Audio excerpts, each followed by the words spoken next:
Katkısı, sorularınız ve görüşleriniz bu seriyi daha anlamlı hale getirecektir. Çünkü Learn and Connect, birlikte öğrenip, birlikte güçlendiğimiz bir platform olarak sizlerle hayat bulacak. Bu kapsamda her ay farklı bir akademisyenimizle 5.40 derslerinde bir araya geliyoruz. Metro Rector, dear students and staff, dear members of the Metro NCC family, welcome to the third gathering of the Learn and Connect 540 Lecture Series event. The purpose of this series is to bring the entire Metro community together to facilitate the exchange of knowledge and experiences, encourage the growth of new ideas, and fortify our culture of collaborative learning. Apart from knowledge sharing, this series intends to create a strong communication platform. Through this platform, the administration, faculty, and students of our university will be able to work together to shape Metro NCC's future. Your comments, questions, and insights will add depth and significance to this series. As a platform where we can grow and learn from one another, Learn and Connect will flourish with you. As part of this, every month we will have a lecture with a different scholar at 5:40. Şimdi açılış konuşmalarını yapmak üzere Rektörümüz Profesör Doktor Sayın Ahmet Yozgatlıgil'i kürsüye davet ediyorum. Now I would like to invite Professor Dr. Ahmet Yozgatlıgil, Metro Rector, to the stage to deliver his opening address.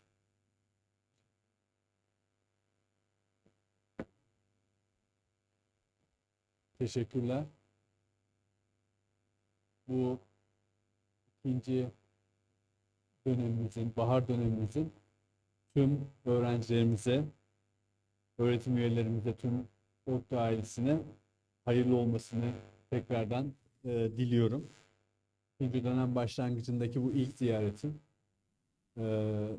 Ayda bir, minimum ayda bir kampüsü ziyaret etme sözümü tutabiliyorum. O açıdan daha da bunu artırmak için, bu güzel kampüsümüzde sizlerle beraber olmak için de yine tabii ki fırsat kolluyorum. Mart ayında çok ilerlemeden tekrardan geleceğim ve sizlerle beraber olacağız. Tabii biz haftalık toplantılarımızı bütün yönetim ekibiyle, üst yönetimde tüm yönetim, işte dekanlarımızla Zoom üzerinden yoğun bir şekilde gerçekleştiriyoruz. Bu sabah da kampüse geldiğimde yine çok önemli bir toplantıda önemli konukları, işte ve enerji verimliliği toplantısı, yine elektrik mühendisleri odasının organizasyonu, onların koordinasyonunda Cumhurbaşkanımızı, bakanlarımızı ağırladım. Ve bir üniversite tabii ki hem eğitim alanında hem araştırma alanında hem de toplum içinde bulunduğu ülkeyle iyi ilişkiler ve oraya katkı sağlamakla görevlidir. Biz Kuzey Kıbrıs Türk Cumhuriyeti kampüsümüzün de bu alanda gerçekten çok etkin olduğunu, işte daha sonrasında Güzelyurt Belediye Başkanımızla görüştük. Hızlıca Lefkoşa'ya gittik, Sayın Başbakan'la, sonrasında işte KEİ ofisiyle, yine Vakıflar Genel Müdürlüğü'yle kampüsümüzle ilgili konuları ve ODTÜ'nün, bizlerin işte Kıbrıs'ın ekonomik gelişmesine, kalkınmasına nasıl katkıda bulunabileceğimizi, işte Kuzey Kıbrıs Türk Cumhuriyeti'nin kalkınma planına, stratejik yol haritasına, 5 yıllık kalkınma planında, izlemesinde nasıl destek olabileceğimizi ve diğer farklı konuları konuşma fırsatı bulduk. Bu noktada tabii ki söylediğim gibi bir üniversite bulunduğu bölgeye, bizim mottomuzu biliyorsunuz, bizler dünyayı değiştirebiliriz. Tabii ki dünyayı değiştirmeye başlamak önce, değil mi, kampüsümüzden başlar. Sonra bulunduğumuz bölgeden, bulunduğumuz ülkeden, bulunduğumuz coğrafyadan bu şekilde dalgalar halinde yayılır. O noktada ben hepinize ayrı ayrı teşekkür ediyorum. Tabii bu Learn and Connect etkinliği de çok kıymetli oldu. Ankara'da da büyük bir disiplinle gerçekleştiriyoruz. Burada da gerçekleştiriyoruz. Bu noktada birbirimizin araştırmalarını dinleme fırsatı buluyoruz. Öğrencilerimizle, öğretim üyelerimizle, bütün personelimizle. O noktada ben hepinize buraya geldiğiniz için çok teşekkür ediyorum. Tabii kampüsümüzü de unutmuyoruz. O noktada gerek öğrencilerin imkanları noktasında bu öğrenci refahı dediğim konu çok önem verdiğim bir konu. Çünkü ben her zaman söylediğim bir söz var.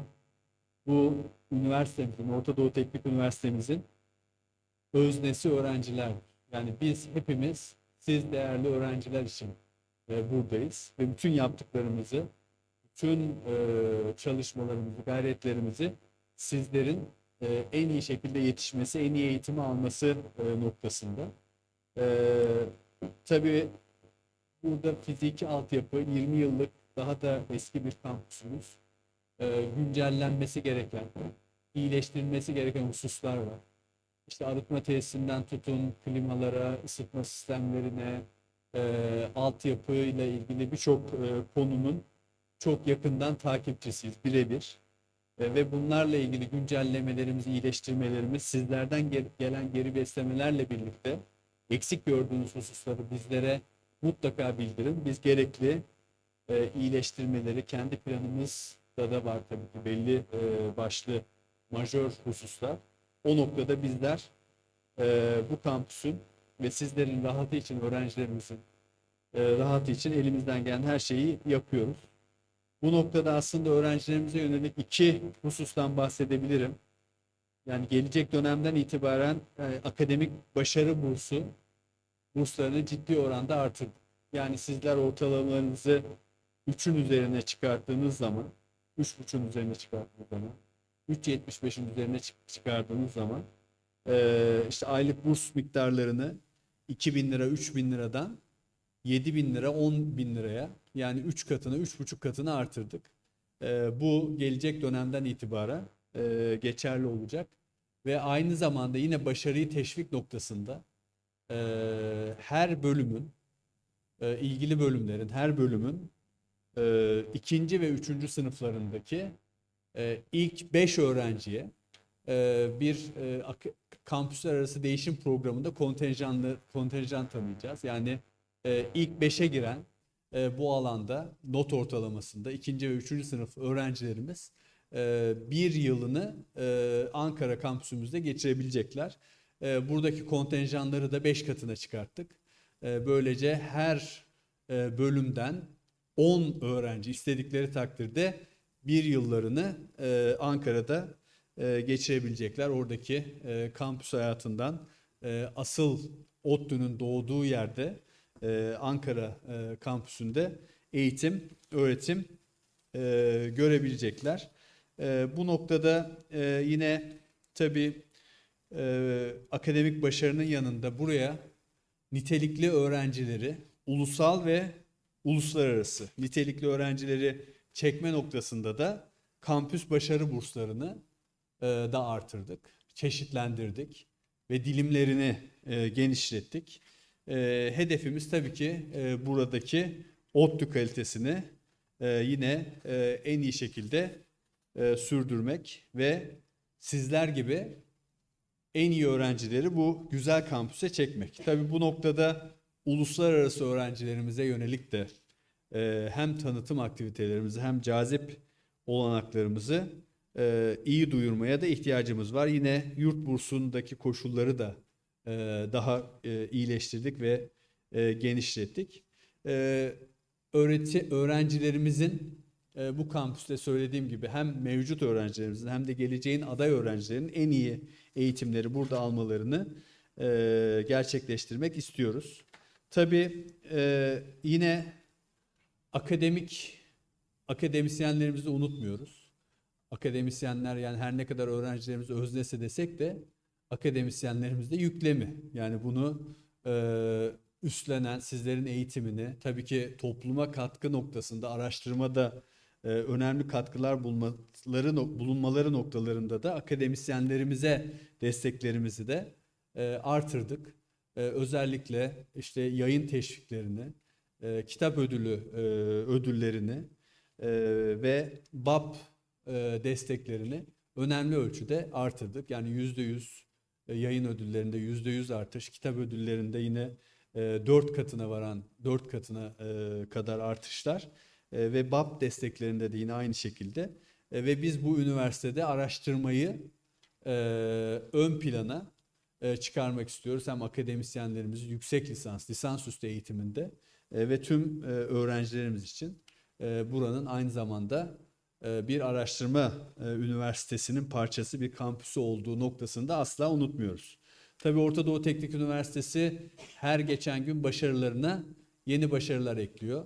Uluslararası sıralamalardaki yerimiz her geçen gün artıyor. Özellikle Times Higher Education'ın Reputation Ranking'inde, ki bu Reputation gerçekten çok önemli. Bu Reputation Ranking'inde biz 2011, 12, 13'te vardık aslında burada. Ama son 10 yıldır, 11 yıldır bu Reputation'da, yani itibar sıralamasında yer alamıyorduk. Bu itibar sıralaması nedir? İşte 15 üniversite listelenmesi isteniyor. Mesela dünyaca ünlü, alanında en ünlü araştırmacılara, başarılı araştırmacılara deniyor ki dünyada senin bildiğin 15 üniversiteyi say. Hangileri bunlar? Yine alan odaklı olarak da belli alanlardaki kişilere deniyor ki sizin alanınızdaki en iyi 5 üniversiteyi söyleyin. Ve bu da bir başka kriter. Üçüncü kriterde size oy veren, yani sizi genel anlamda ilk 15'te gösteren ve alan bazında da ilk 5'te gösteren kişilerin dünya üzerindeki çeşitliliği. Yani siz sadece Avrupa'da tanınıyorsanız belli bir puan, ama siz hem Avrupa'dan oy alıyorsanız, Amerika'dan oy alıyorsanız, işte Asya'dan oy alıyorsanız orada daha yüksek sıralamada yer alınıyor. Bu noktada buna işte variety, bu 3 kriterde Orta Doğu Teknik Üniversitesi dünyada işte binlerce üniversitenin sıralandığı ve sadece ilk 300'ün yayınlandığı listede 201-300 bandında yer aldı.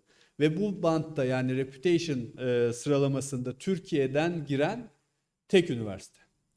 O açıdan da yani bizim diğer işte QS'teki 285.liğimiz, Times Higher Education'daki 351-400'üncülüğümüz, alan bazlı sıralamalardaki ilk 100, ilk 200, ilk 300'deki varlığımıza ek olarak bu da yeni bir başarımız. Ben bu başarıya katkıda bulunan tüm öğretim üyelerimizi, öğrencilerimizi, personelimizi tebrik ediyorum.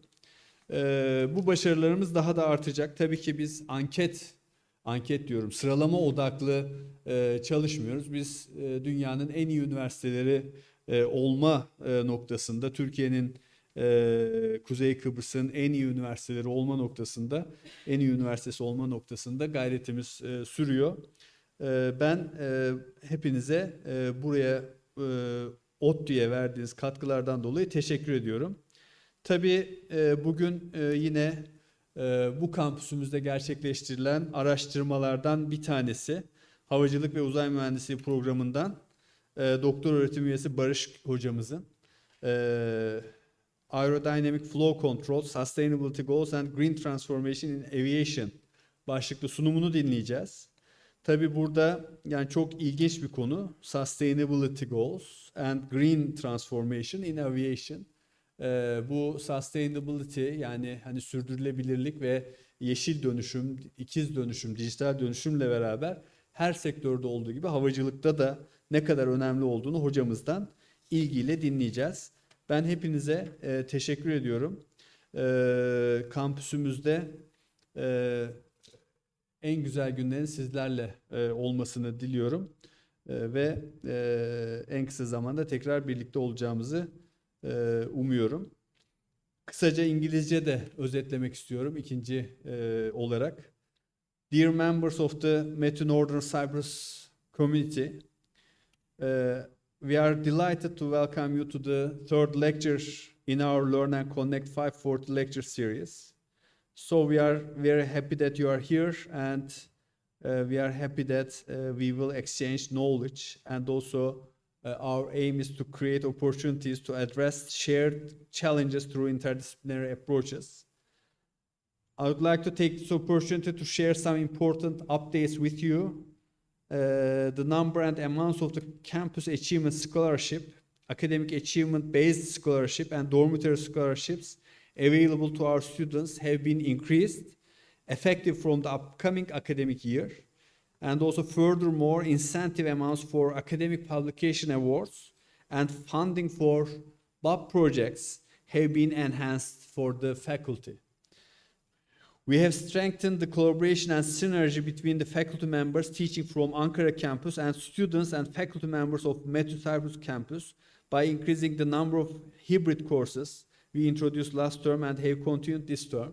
So this is important. We really value the support from Ankara campus. And I hear sometimes, for example, students complaining to me that most of their courses are online. Of course, this is an advantage, especially we have experienced during the pandemic, but COVID-19. But of course, I mean, this is interaction. I mean, physical interaction and also exchange of ideas between the students and the faculty is very important. Therefore, I ask the faculties who are appointed here from Ankara to at least come here once a month and more. Of course, we fully support their travels so that they can come here physically and become together with their students. So this is very important, and of course, we just started, and starting from the fall, we are going to further increase both the number of faculty positions here and also the number of faculties coming from Ankara campus physically available in this campus. So, of course, we really value the interaction between the students and the faculty. And tonight, of course, we will explore the green aviation technologies that are leading industry toward a more sustainable future. So we are happy to listen Professor Barış Güngördü. And of course, we are hoping that it will inspire you with a passion for environmental consciousness. I warmly encourage everyone to join and engage with Dr. Barış Güngördü's thought-provoking presentation. Thank you for your participation. Teşekkür ederim.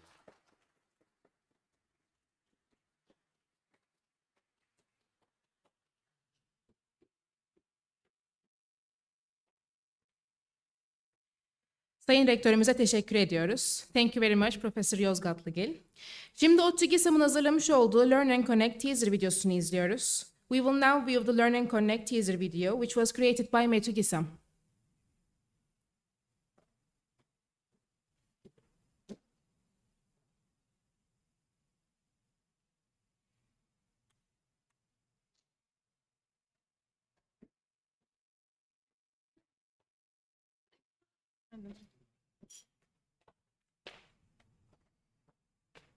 Hadi bitiyor.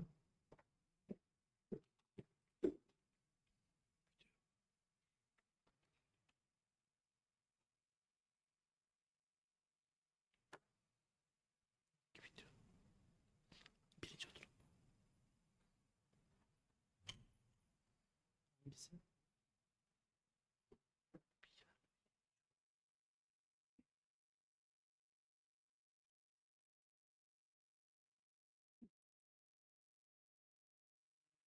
Öğretim, 514 lecture series. Every month, we invite students, academics, and university staff to come together for an enlightening lecture presented by one of our esteemed researchers.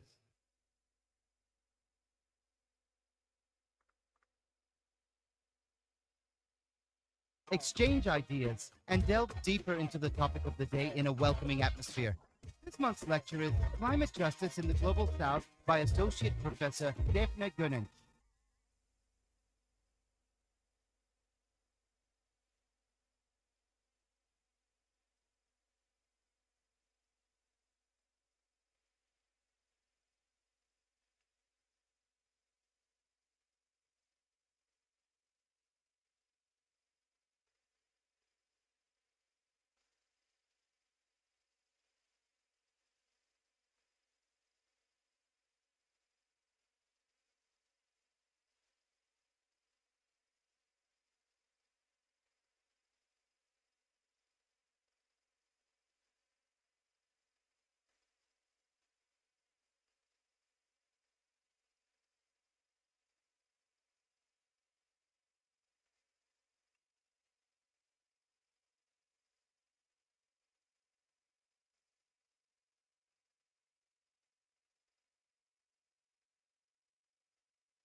Um,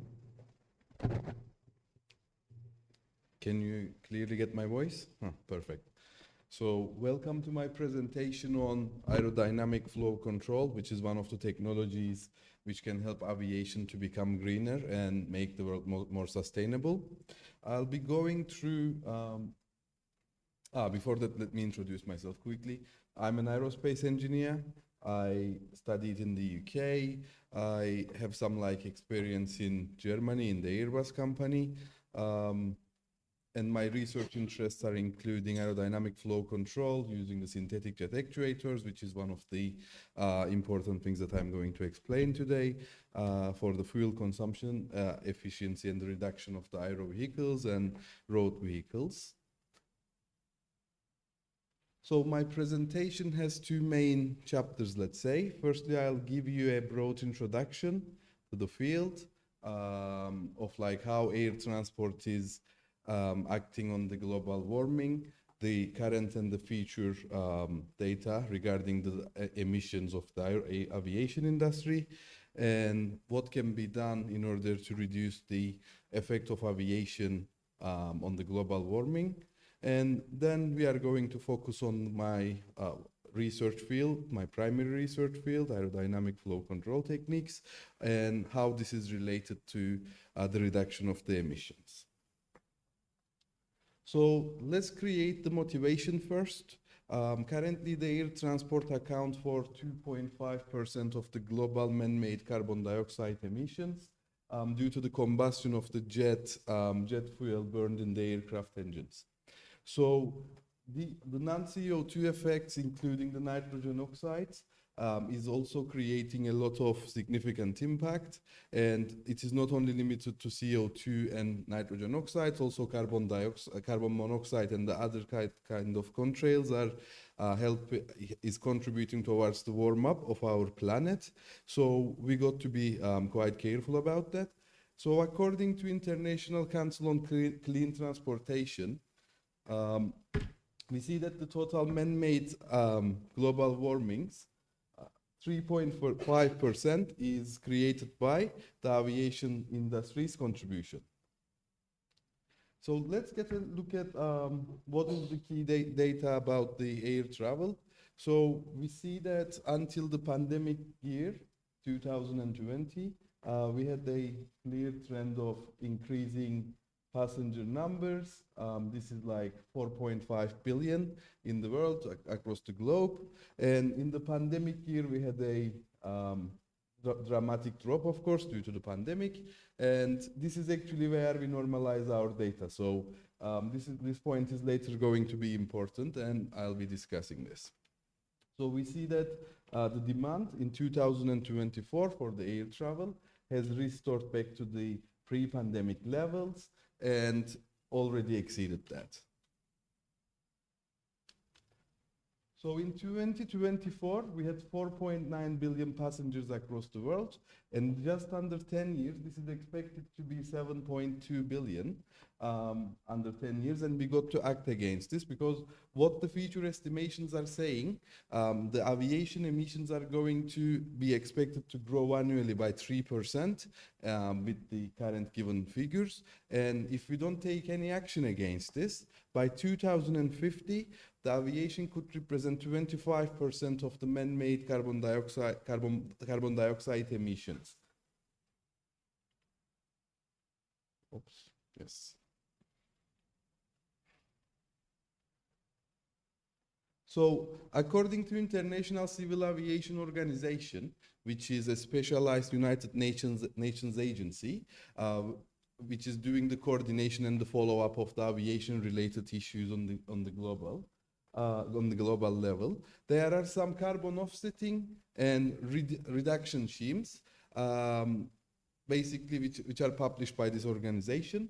The goals are including the stabilization of the net CO2 emissions from international aviation at 2020 levels, carbon neutral growth by around 2020, and airlines to contribute the removal of CO2 from the atmosphere by planting trees and investing on the renewable energy resources. So actually the airlines are the airlines needs to do some investment on renewable energy sources so that they can counteract the harm that they create on the planet. So even though the Paris Agreement, which was in Paris 2015, doesn't have a direct measure on the aviation industry, like all other industries and the pollutant creating in the sectors, aviation also needs to have like below 2 degrees Celsius global warming targets. So let's have a look at the historical emissions from 1980s. This data is normalized with 2019 data, where we said this was a bit important because it was the year before the pandemic. So here we see that we do have 2 different pathways, either the 2.3 degrees Celsius heating of the planet or 1.6 degree heating of the planet. If we don't take any actions, this is including the aviation and also all industries, if we don't take any action, our planet is going to warm up by 2.3 degrees until 2050. However, if we take necessary precautions, as by the Paris Agreement and the other civil associations, we can reduce this up to 1.6 degrees Celsius, which is under 2 degrees, and it's acceptable kind of. So, I mean, now we had the context clarification. The effects of aviation on the atmosphere is kind of introduced, and now we can have a look at how the aviation can become greener, and we can discuss this topic in more detail. So I basically separated those fields into 6.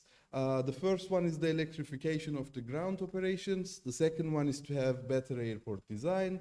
The third one is to do the optimization on the flight trajectories. And the fourth one is the jet engine efficiency enhancements. The fifth one is the all-electric aircraft. And the sixth one is the aerodynamic flow control technologies adaptation. So let's quickly go through all of those. The first action that we can take against the effects on the global warming of aviation is the electrification of the ground operations. These are including to change the baggage tax, cargo loaders, and aircraft towing machines into the electric alternatives, so that these non-flight components are not going to be harmful for our planet.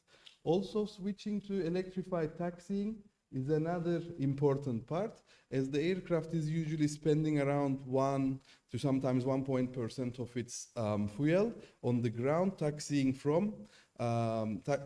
to the runway. So we can cut this out and reduce the emissions from that portion of the flight, let's say. The second bit is to construct our airports better. So it's not always very good to have very, very large airports. However, we can have parallel runways. This is going to reduce the holding patterns in the air and also the waiting patterns in the ground, so that there won't be any unnecessary pollution or emissions resulting due to the unnecessary weight. So this example is this is the example from the Chicago airport in the USA. And this is their plans to construct like other parallel runways so that they can do simultaneous landings and simultaneous takeoffs, so that they can, the holding patterns are going to be reduced, and then this is going to limit the unnecessary emissions. The third one is the flight trajectory optimization by using the real-time data, so that we got to implement some like real-time dynamic wind utilization models, so that we don't fly against the wind, which is going to increase our flight emissions. The fourth one is probably one of the most important ones. All the others needs to comply this one, like they need to be around this important improvement of the turbofan engines. So the turbofan engines efficiency is very important, because this is where the pollution is coming from. The turbofans that we use in the civil aviation currently is working with the fossil fuels. So it is basically the source of the pollution. Doing the aircraft engines more efficient so that they'll provide us more thrust force with less fuel amounts is going to help a lot to stop the emissions resulting from the aviation. And the other option is on top of the design changes and the design upgrades, the other option is to use the biofuels. So if we have a look at the figure here, we will see that even though the emissions are increasing, the turbofan technology has improved quite a bit. And most of the research is being done here by the Rolls-Royce and General Electric companies in the UK and the US, so that even though they keep up due to the high number of flights and the demand to the air travel, it is very difficult to limit the emissions by only the turbofans. That's why we offer alternatives. The other idea is to switch to a fully electric aircraft.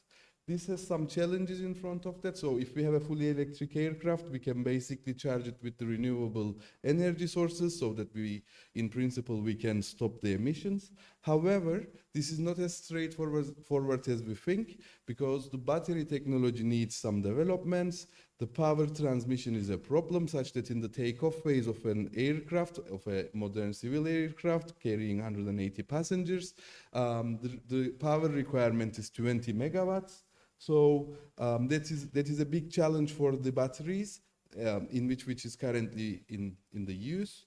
Also, the weight of the batteries is another problem that we need to have a look at, we need to develop. And the long charging times is also an issue, because we know that like when we land to an airport, probably the next flight is just under 1 hour, so the charging time is a problem. For those who has electric cars know that like it takes a bit time of 7-8 hours to charge even a car. So for the aircraft, this is going to be a huge amount. So let's get started to today's focus, the aerodynamic flow control technologies, how those could be adapted. I'll give you an introduction of like what's happening, what is the meaning of the aerodynamic flow control, what are the types of the aerodynamic flow, and how can we get the benefits to stop the emissions by using aerodynamic flow control technologies. So the most well-known application of the aerodynamic flow control is the use of the winglets and the sharklets. These are promoting around 3 to 6% of the fuel reduction in a modern aircraft. And this is an example of the passive flow control method. Just a sec.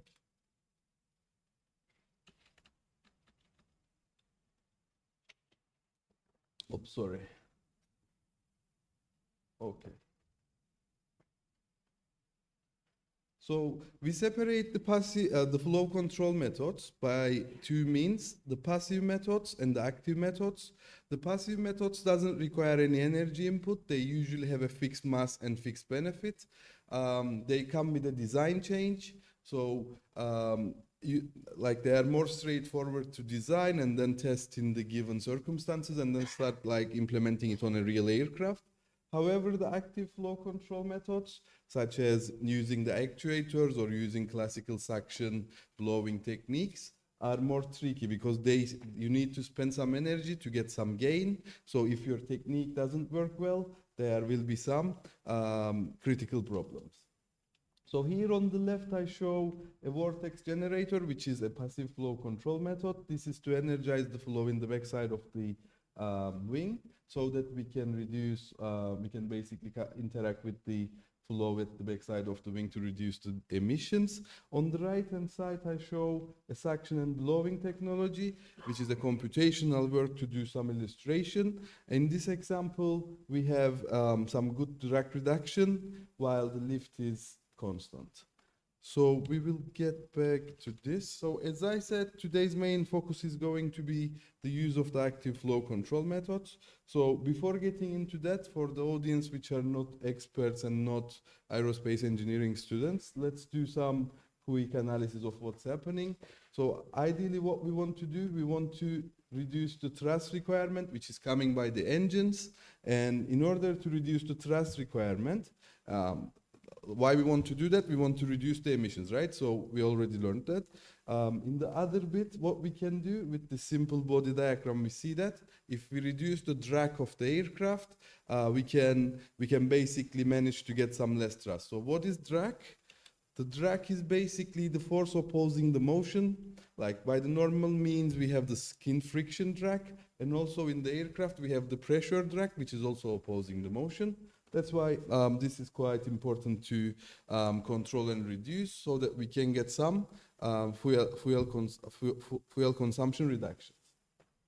So to reduce emissions, as I said, we got to reduce the thrust, and based on that, our combustion of the fossil fuels is going to be minimized.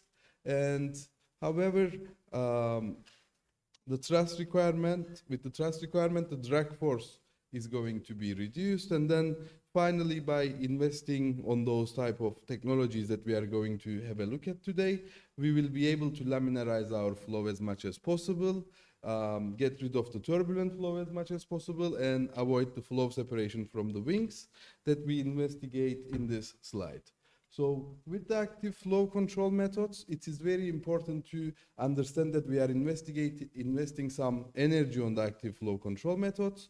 So in order to get the gain, such as the drag reduction, we need to have a net worth of the energy that we spent and the energy that we are going to gain as a fuel consumption rate.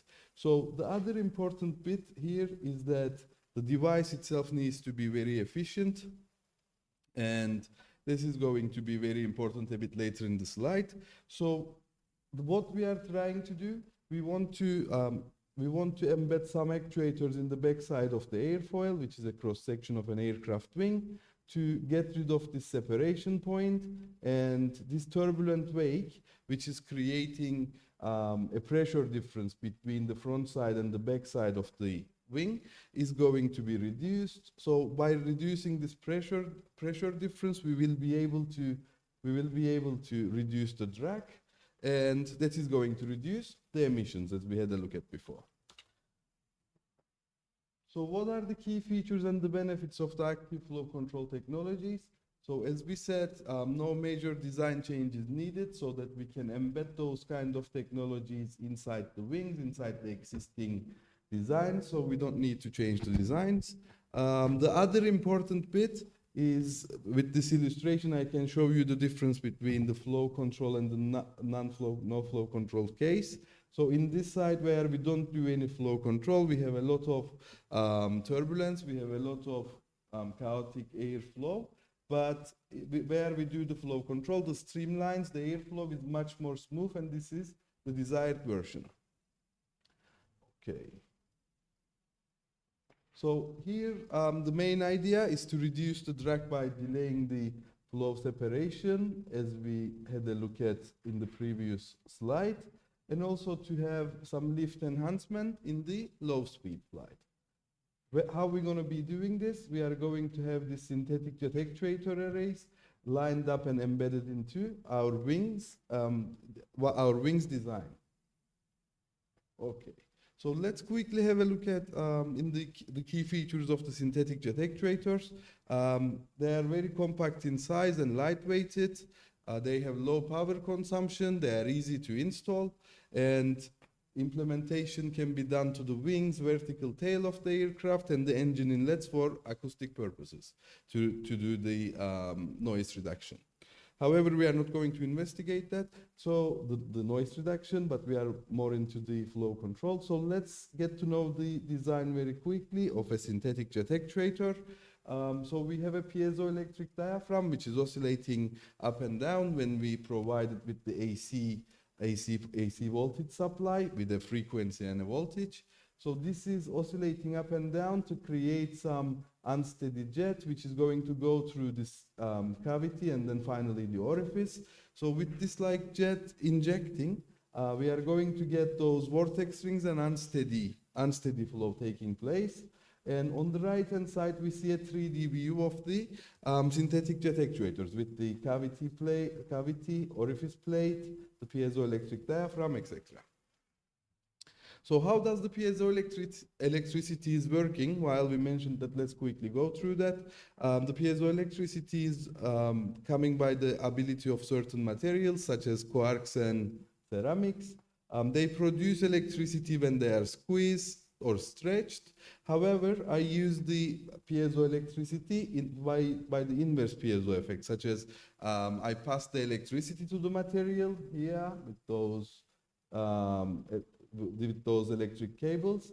I pass the electricity through these, and then they change shape, such as like they vibrate up and down, like I show in this figure, and then this is going to create some jetting outside of the orifice. So if you have a look at here, this is going to oscillate up and down by using the inverse piezoelectricity effect. And finally, this is going to help us to get some air jetting, which will be embedded into the current aircraft design.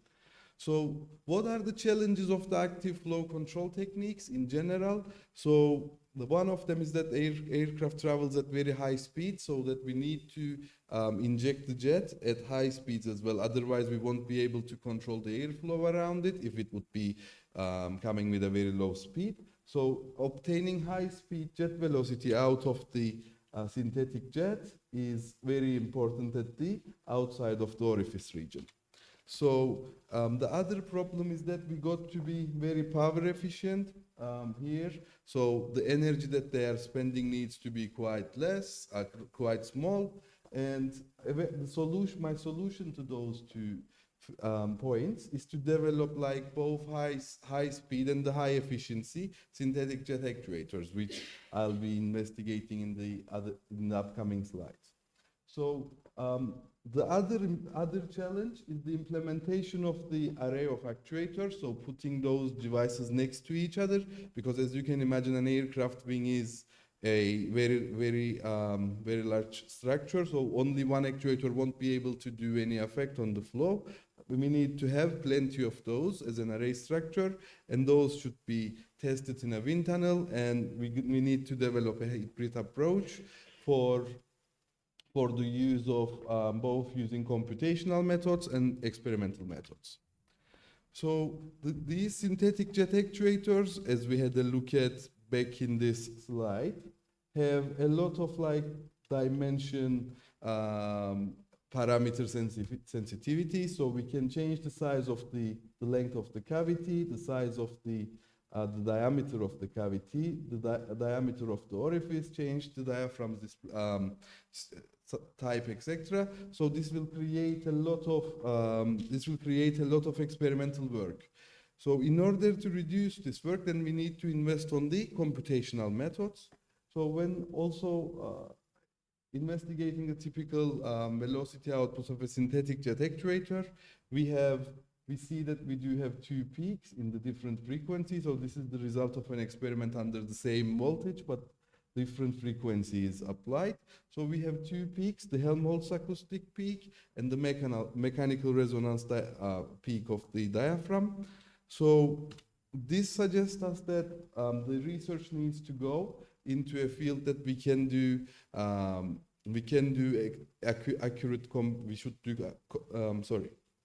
should do accurate computational models to be able to model this complex and multivariable device in the computational domain, so that this is going to help us to reduce the experimental time in the lab and also the cost of the work that we spent. So mainly the experimental methods that I'm using in my research is consisting of the diaphragm displacement by laser vibrometer, hot wire anemometry to measure the jet velocity, and the measurements of the electric voltage and the current measurements. Also, in the computational domain, as I mentioned, we got to have accurate computational models to be able to reduce the time that we spend in the testing of those synthetic jet actuators in the lab conditions, so that the computational methods include the commercial multiphysics solvers, coupled finite difference methods, and the combined structural fluidic acoustic physics. So in more detail, my experimental setup looks like this for the where I'm using a laser to measure the diaphragm displacement. The test rig is shown in the middle, and the hot wire is shown in here, which I use to measure the velocity. The first research gap here when I first started to my PhD, the first research gap was the reliable and accurate computational models in the field. We do see here this bimodal frequency response of the synthetic jet actuator, where it has one acoustic peak and one mechanical peak of the actuator. And what we got to do, we got to work on combining those peaks and get some experimental validation of our computational models. So this was what I first did in my research. I worked on developing these computational fluid dynamics models. On the left, I show some time domain data of the diaphragm displacement and the jet velocity to give you the visuals of like how we can use this in computational fluid dynamics to get those results. And on the left, I show experimental versus the computational results. Actually, in here, we managed to get both acoustic and the mechanical resonance peaks, which was important for the field. And as I explained, this already reduced our experimental time for the size optimization of the synthetic jet actuator quite a lot. So what does these results are meaning? Firstly, we had the model, which had a fully coupled acoustic, fluidic, and structural simulation with the experimental validation. The velocity, the jet velocity, is the most critical part in the model. So we got an accuracy of more than 96%, and this led to minimal experimental time and minimized the cost for the development of the high speed and high efficiency synthetic jet design. So the analysis from the simulations led the quick size optimization, so that we have seen that in order to further develop those devices, we got to invest on more advanced piezoelectric materials, more advanced piezoceramic materials with better piezoceramic or piezoelectric properties. And this was what we developed. We had a look at two types of piezoceramic materials, the standard one, the polycrystal, and the other one was called as the single crystal. We did our controlled experimental program. As you see, the dimensions of those two discs are the same, and the piezoceramic quantities of the more expensive one was much better. And this was helped us to validate what we have seen in our simulations. At only 40 volts, we managed to get 99.5 meters per second of the jet velocity, which was an increase of 58% compared to the standard polycrystal one, which is commonly used in the literature. So how does the current state of the art is looking like? When we have a look at it, I compared the input voltages of those piezoelectric materials, the jet velocity output, and the power conversion efficiency. I managed to get with this good quality, higher piezoelectric capabilities diaphragms used in the study, and we got around 72% of the power conversion efficiency, which is the state of the art in the currently published papers. And also, I'm working. I had 99.5 meters per second of jet velocity with a 23% of the power conversion efficiency. Also, I'm about to submit another paper, which I used another type of discs, and I obtained 146 meters per second of jet velocity with around 13% of the power conversion efficiency. So how does this going to help? As we manage to get higher speed synthetic jets, we are going to embed those inside of the wing and do the flow control to do the drag reduction. Only reducing the drag by 1% is basically meaning around 0.85% of the fuel consumption reduction.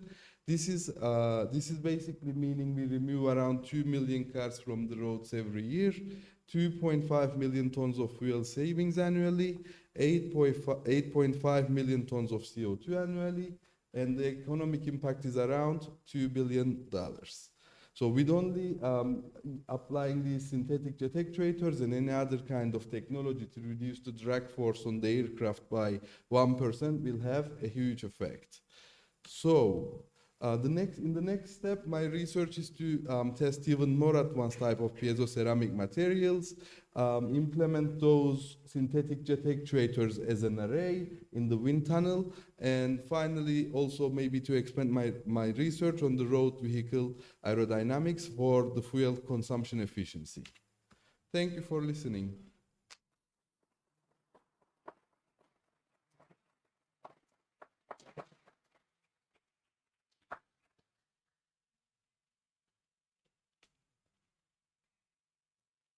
Any questions? Yes, hocam.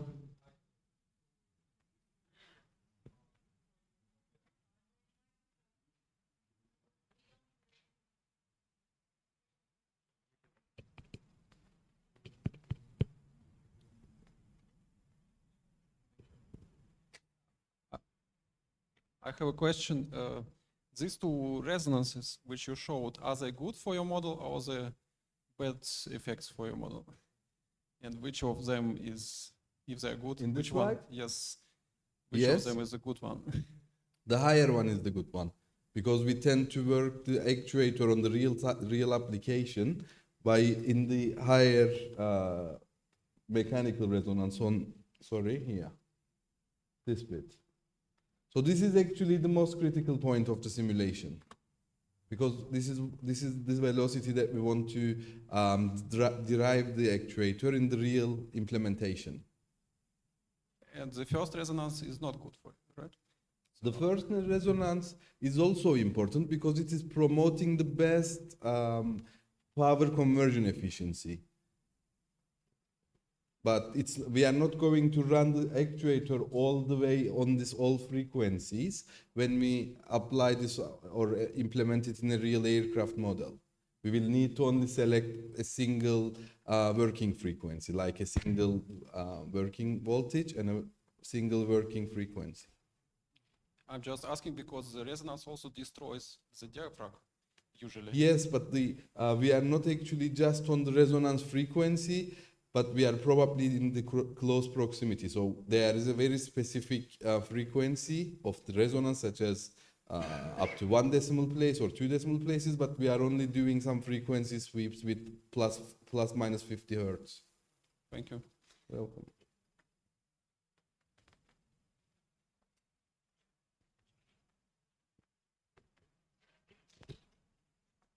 Hocam, are you suggest putting them in the current airplanes or the new designed airplanes?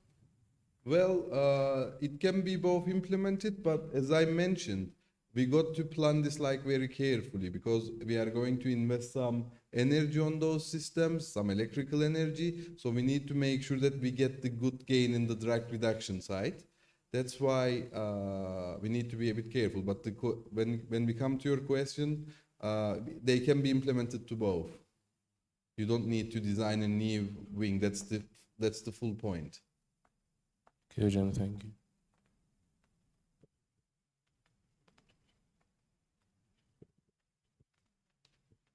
Hello. Hocam? Yes. Hocam, I want to hear about the diaphragm structural integrity because that's important when airplane is traveling at fast speeds. How is that integral? Because if it breaks down, then the whole point comes down, right? Yes, but like we will there will be some developments for those so that they'll be transformed as a technology from the prototype level to the industrial level, so that we will make sure that they'll be robust enough to avoid such a problem. We already tested those for 8-9 hours in the lab continuously, and we didn't have any fracture or any kind of problems.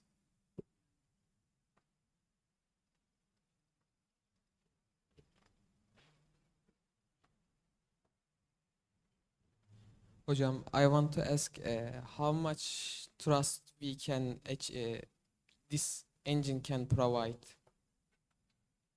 approximately?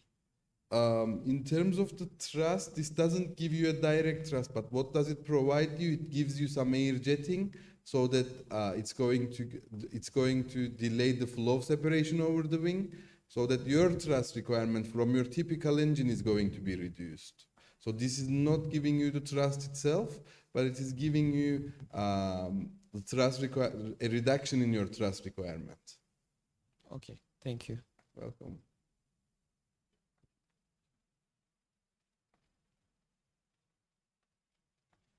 Okay, no other questions?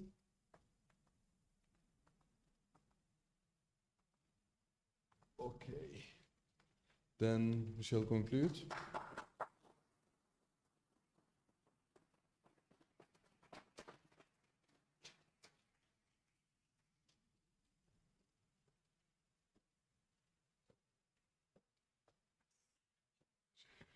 Değerli hocamıza teşekkür ediyoruz. Thank you very much Dr. Güngördü.